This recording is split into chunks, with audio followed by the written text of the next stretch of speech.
Donc, on peut distinguer deux rôles principaux au maître d'apprentissage, un rôle d'accompagnateur et un rôle de formateur. Donc, l'accompagnateur, c'est le maître d'apprentissage qui va accompagner l'étudiant dans l'entreprise. Ça veut dire qu'il va lui faire comprendre quelles sont les règles, quels sont les résultats qu'on attend, quelles sont les technologies, qui fait quoi dans l'entreprise, et qui va guider l'étudiant pour qu'il puisse s'épanouir tant sur le plan relationnel de l'entreprise que sur le plan technique et avoir des résultats par rapport à ce qu'on attend de lui.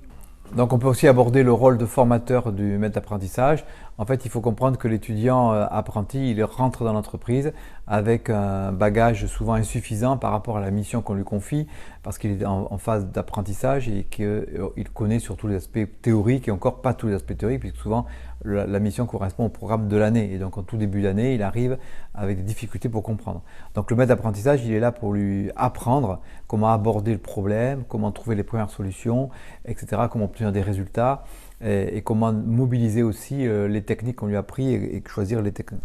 Donc en fait, le maître d'apprentissage a un rôle important dans la partie technique et l'assimilation, l'appropriation par l'apprenti du savoir technique.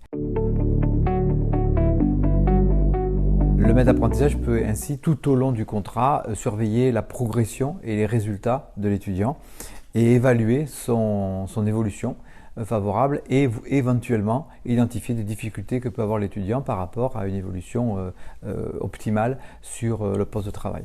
Donc le maître d'apprentissage a ce double rôle, ce qui l'oblige à avoir des qualités importantes de polyvalence, comme on le verra tout à l'heure. Et le rôle d'accompagnateur est aussi important que le rôle de formateur. Ce n'est pas qu'un formateur, ce n'est pas qu'un transmetteur de connaissances. Le maître d'apprentissage est aussi quelqu'un qui va accompagner sur les aspects humains, relationnels, sur la confiance, sur la motivation de l'apprenti et joue un rôle très important à ce niveau-là.